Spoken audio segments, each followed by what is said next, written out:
మిత్రులారా, మీ అందరికీ సామాజిక ఉద్యమాభివందనాలు.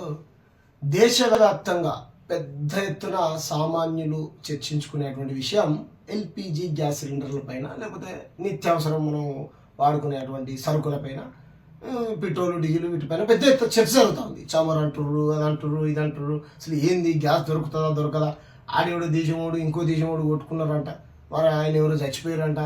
ఇలా రకరకంగా సామాన్యులు చర్చుకున్నారు. కాబట్టి సామాన్య ప్రజల కోసం ఈ వాయిస్ని వెళ్ళేంత వరకు షేర్ చేయండి. దేశంలో ఉన్నటువంటి అమ్మలారా, అక్కలారా, చెల్లెళ్ళారా, అన్నలారా, తమ్ముళ్ళారా, పెద్దలారా, నాకంటే చిన్నలారా, మీ అందరికీ చేతులెత్తి దండం పెడుతున్నా.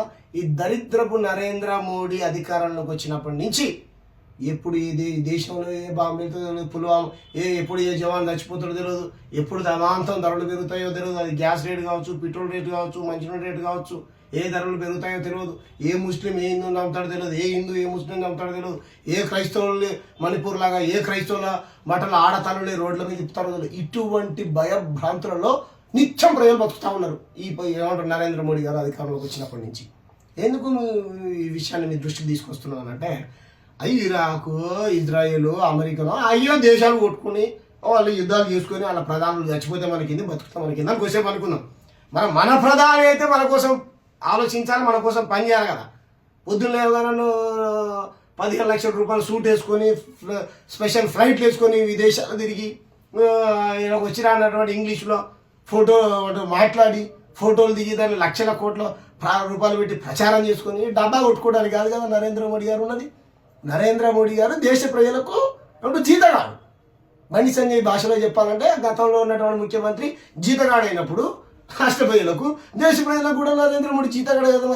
మరి ఆ 56 ఇంచుల ఛాతి పైల్వాను, మరి ఆ జీతగాడు, ఆ మోతేవారి, ఆ తురుం ఖాను, ఆ దార్కారి ఏం చేస్తుండు? దేశంలో పెద్ద ఎత్తున ప్రజలందరూ చర్చించుకుంటుంటే, లేదు మేరా సాక్షియో మిత్రో మిత్రో సాథియో మిత్రో, మీకు ఎటువంటి భయభ్రాంతులకు గురి కావాల్సిన అవసరం లేదు, మీకు ఎటువంటి ప్రమాదం లేదు.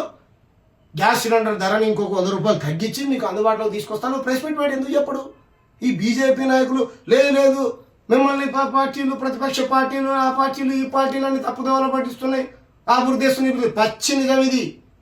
వీళ్ళ పనికిరానటువంటి చేష్టల వల్ల, వీళ్ళ మౌనం వల్ల అరే యుద్ధం జరగాలా వద్దా, శాంతియుతంగా ఉండాలా లేదా, ఒకరినొకడు చంపుకోవాలా, ఒకరినొకడు నరుక్కోవాలా, సామరస్యంగా సమస్యను పరిష్కరించుకోవాలా, దానిపైన నీ స్టాండ్ చెప్పాయని ప్రతిపక్ష పార్టీలు మోడీ గారిని అడుగుతుంటే సపోర్ట్ చేయడం ఆయన మన ట్రంప్ అంటాడు.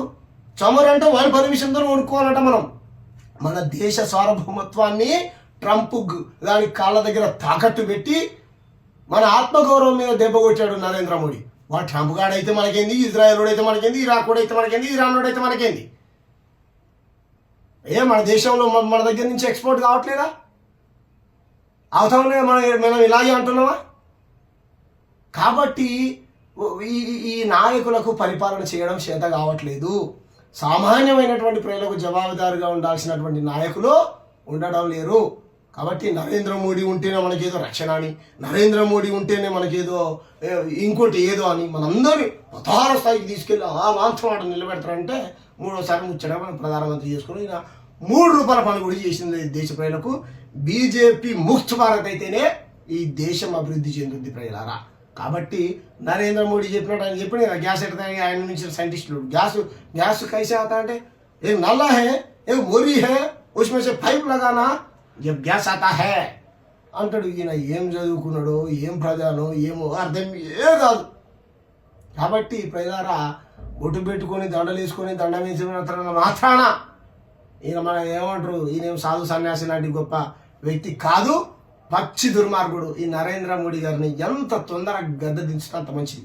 ఎందుకంటే నిత్యావసర సరుకులపైన అన్నిటిపైన ధరలు పెరిగిపోయినాయి. సామాన్యుడు నడ్డి రోజుకు విరుస్తూ ఉన్నారు. కాబట్టి ప్రజలారా, మీరందరూ పసిగట్టండి. ఈ యుద్ధం ఎవరి కోసం వచ్చింది, వస్తే ఎందుకోసం ఆగడం లేదు. ఆగితే మనం కొనుక్కునేటువంటి పెట్రోల్ కానీ డీజిల్ కానీ విదేశాల నుంచి మనకి ఎక్స్పోర్ట్ అటువంటి వాటి మీద మనకి ఎందుకు ధరలు పెరుగుతూ ఉన్నాయి? దానికి సంబంధించిన కంపెనీలు ఎవరి చేతిలో ఉన్నాయి? అది అంబానీ, అదానీ, గుజరాత్, మార్వాడి, అగర్వాల్స్ అలా చేతిలో ఉన్నాయా? వాళ్ళు మనకి ఎంత ప్రైవేట్ కంపెనీలు సామాన్యులకు ఎంత ఏజెన్సీలు ఎంత కమ్ముతా ఉన్నారు? వీటన్నిటి మీద చర్చ జరగాల్సినటువంటి అవసరం ఉన్నది. నరేంద్ర మోడీ ఎంత తొందరగా గద్దె దిగిపోతే అంత తొందర మనకు మంచిది. మరి ఇంకో విషయం చెప్తాను మీకు.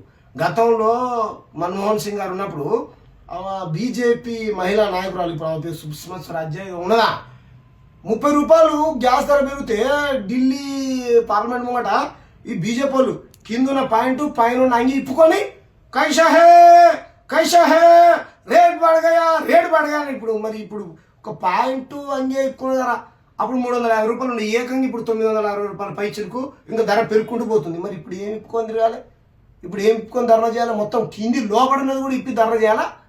పార్లమెంట్ ముంగట అసెంబ్లీ సారీ మన నరేంద్ర మోడీ గారి ఇంటి ముంగట బీజేపీ ఆఫీస్ ముంగట చెప్పుర్రి మీరు ధరలు పెంచు, వీళ్ళు ఎత్తుకోవాలి. మీరు చూడండి, గతంలో వీడియోలు ఉంటాయి. కాబట్టి ప్రజలారా మీరు పసిగట్టండి, అన్ని ధరల్ని పెంచి సామాన్యుని నడ్డి విరిచి కొన్ని పెద్ద పెద్ద బడా కంపెనీలకు ప్రయోజనం చేకూర్చేలాగా ఈ నరేంద్ర మోడీ పనిచేస్తున్నాడు. మీరు పసిగట్టండి. మళ్ళీ మనం కట్టెల పొయ్యి పెట్టుకోవాలి. ఇక కట్టెల పొయ్యి పెట్టుకుంటే మీకు తెలవంది ఏమున్నది. గతంలో చాలా మంది అనాలిసిస్ చెప్పి రీసెర్చ్లు చేసి చెప్పారు కదా, ఆ పొగ ఏమంటారు అంటే ఆ మంట ఆ నుంచి వచ్చేది ఆ బూడిద అంతా కడుపులో పోయి రకరకాల రోగాలు వచ్చినాయి. ఆ కట్టెలు పెట్టుకుందామన్నా అడవులు కూడా ఉండేటువంటి పరిస్థితి లేదు. ఆ అడవుల్ని కూడా అంబానీ ఆదాయాలు కట్టిపెట్టారు. కట్టెలు కొనుక్కుంటున్నాం, కొనుక్కునేటువంటి పరిస్థితి వచ్చింది. బర్రెలు ఏమంటారు ఆవులు పశువులు వేసే పెండను కూడా కొనుక్కునేటువంటి పరిస్థితి తీసుకుని నీళ్ళని కొనుక్కుంటాం, అన్నిటి కొనుక్కుంటున్నాం. గ్యాస్ కొనుక్కుంటే రేపు పొద్దున పీల్చేటువంటి గాలిని కూడా వీళ్ళు అమ్మి ఈ పెట్టుబడిదారులు ఆ గాలిగా ఏమంటారు ఆక్సిజన్ కంపెనీలు కూడా పెట్టినా ఆశ్చర్యపరిచినటువంటి ఇది లేదు. కాబట్టి తస్మాత్ జాగ్రత్త, పసిగట్టండి. ఈ పెట్టుబడిదారుల ప్రభుత్వాలని కూరగొట్టండి, పేదల ప్రభుత్వాలను ఏర్పాటు చేయండి. Thank you. జై భీమ్, జై భారత్.